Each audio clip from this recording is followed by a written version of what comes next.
Many struggles in adulthood, fear, anger, insecurity, self-doubt, are not random flaws but reflections of wounds left in childhood. These wounds form deep within and silently shape your thoughts, behaviors, and relationships. Instead of masking the symptoms with quick fixes or surface-level solutions, real healing begins when you address the root, the inner child still carrying unmet needs, fears, and pain. Healing the inner child means reconnecting with the forgotten parts of yourself, giving them the love and understanding they always needed. Only by healing the root can you experience lasting transformation and break free from lifelong emotional patterns.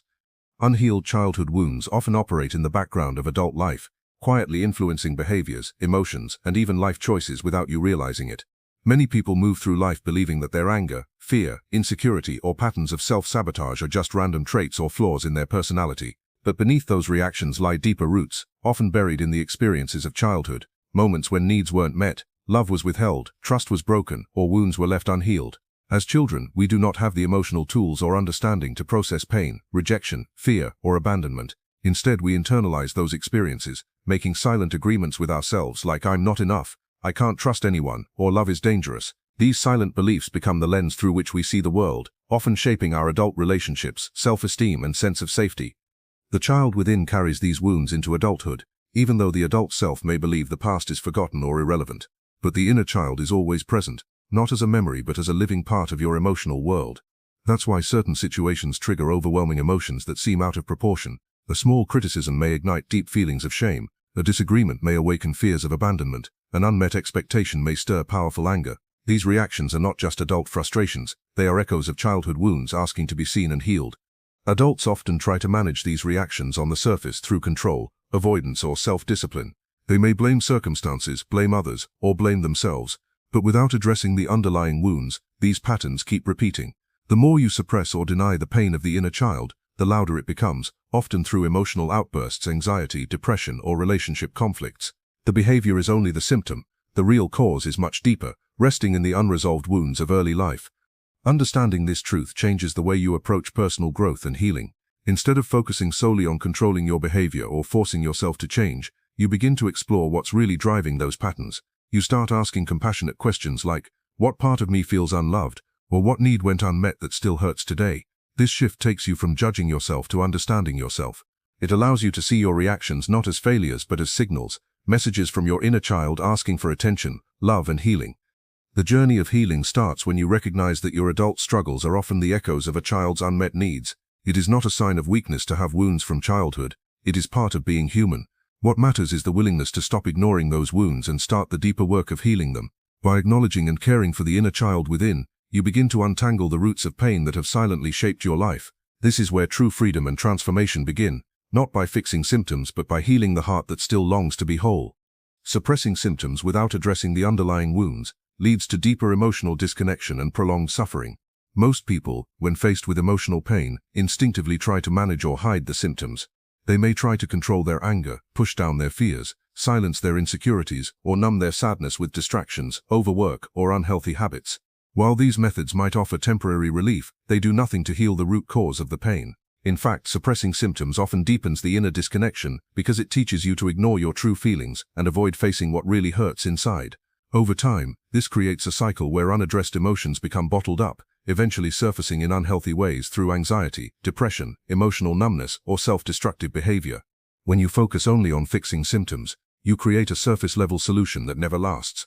For example, trying to manage anger by forcing yourself to stay calm in situations that trigger you might seem like control, but if the anger is rooted in old wounds of feeling powerless or unloved, that suppressed anger will eventually erupt.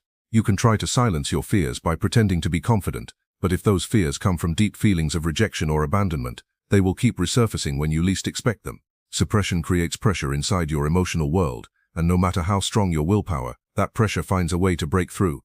Emotional disconnection doesn't just affect your relationship with yourself, it also affects your connection with others. When you suppress symptoms, you start wearing emotional masks to hide your real feelings. You act tough when you feel vulnerable, stay silent when you want to speak, or pretend everything is fine when your heart is aching. This not only drains your energy but also builds walls between you and the people around you. Relationships become shallow or strained because you are no longer engaging from a place of authenticity. You become disconnected from your own heart, and that disconnect spreads into every area of your life. True healing is never about pushing feelings away or pretending they don't exist. It's about having the courage to face them honestly and listen to what they're trying to tell you. Every symptom is a messenger, a signal pointing you toward a deeper wound that needs attention. When you stop suppressing and start exploring the roots of your pain, you begin to reconnect with yourself on a deeper level. You start healing, not just managing, and your emotional life begins to flow naturally again. The goal is not to eliminate difficult emotions but to understand them, honor them, and allow them to guide you toward the inner healing you need. Suppression may offer short-term comfort, but it always leads to long-term suffering. Choosing to face your inner wounds with compassion and honesty opens the door to genuine healing, deep connection, and lasting emotional freedom. It is through this honest engagement with your pain, not its suppression, that true transformation happens. The inner child holds the key to understanding unresolved pain because it carries the purest, most vulnerable parts of your emotional world, the parts that first felt love, fear, joy, abandonment, or rejection. Every experience in childhood, especially the painful ones, leaves a deep imprint on the psyche. Unlike adults, children do not have the mental tools or emotional maturity to make sense of complex emotions or painful events. Instead, they internalize those moments, forming beliefs about themselves and the world based on how they felt at the time. These beliefs, though often unconscious, become the silent drivers behind much of adult behavior, shaping how you react, relate, and see yourself. For example, a child who felt neglected may grow up believing they are unworthy of love. A child who was constantly criticized may carry the belief that they are never good enough. A child who experienced abandonment may develop a deep fear of rejection, leading them to cling to unhealthy relationships or avoid closeness altogether. These hidden beliefs don't fade with time. Instead, they become embedded in the subconscious and manifest as emotional triggers, fears, self-sabotaging patterns, or unexplained emotional reactions in adult life. This is why sometimes, even when life seems stable on the surface, certain situations can provoke deep, intense feelings that seem irrational. The inner child, still holding on to those original wounds, reacts as if the past is happening all over again. The adult part of you might try to rationalize these feelings or suppress them, but the inner child doesn't operate on logic, it operates on emotional memory. This is why traditional approaches that only address surface behavior often fail to bring lasting change. You can try to change your habits, improve your mindset, or force yourself to behave differently, but if you don't address the hurt part of you that still feels scared, unloved, or rejected, the same patterns will keep resurfacing. The inner child isn't seeking discipline or correction, it's seeking understanding, love, and healing. Connecting with your inner child allows you to access the root of unresolved pain with compassion and curiosity. Instead of judging your reactions or shaming yourself for your patterns, you start asking, what is this part of me trying to tell me? You begin to listen, not with blame but with kindness, to the hidden wounds that shaped your beliefs and behaviors. This shift in perspective turns inner work from a battle against yourself into a healing dialogue with yourself. You stop fighting your emotions and start understanding them. Healing the inner child isn't about fixing something broken, but about nurturing the part of you that never received the love, safety, or validation it needed. When you meet your inner child with compassion, you begin to unravel the tangled knots of pain that have silently guided your life. You start creating space for new patterns, healthier relationships, and deeper emotional freedom. The inner child holds the map to your healing because it carries the original story, and when you rewrite that story with love and understanding, you set yourself free. Healing requires nurturing, listening, and embracing your inner child with compassion, because the parts of you that are wounded do not respond to force, denial, or judgment. They respond to acceptance, understanding, and gentle care. Many people try to overcome their emotional pain by being harsh with themselves, believing that if they criticize themselves enough or toughen up, they will become stronger.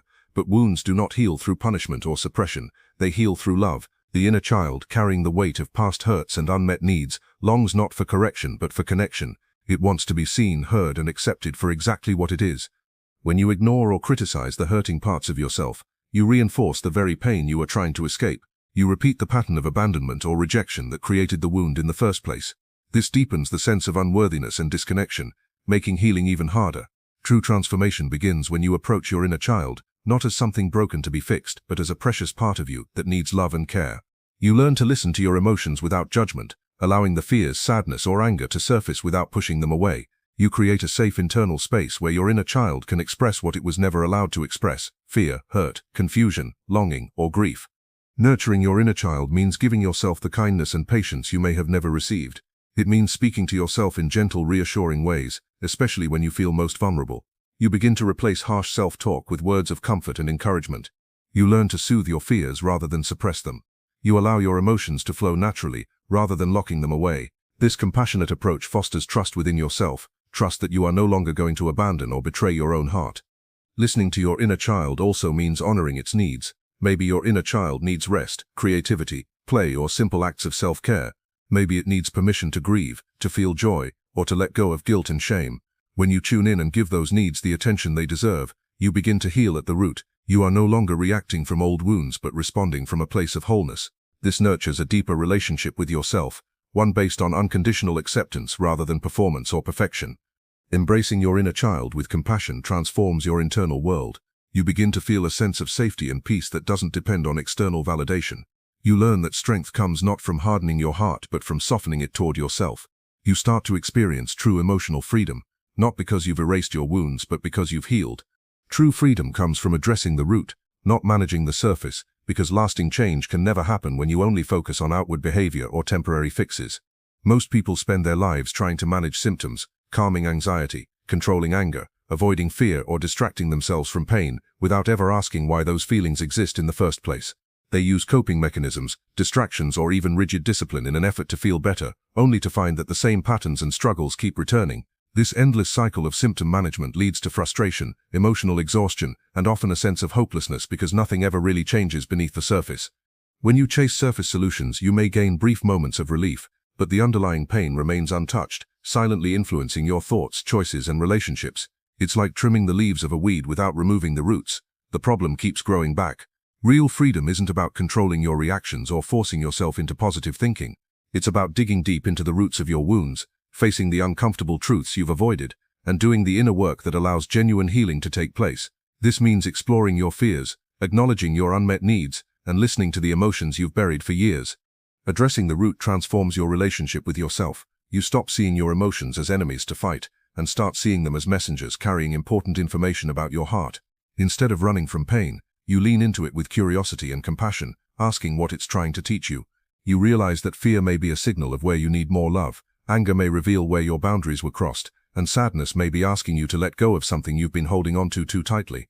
By listening instead of suppressing, you create space for healing to happen naturally. This deep inner work liberates you from the exhausting cycle of symptom management.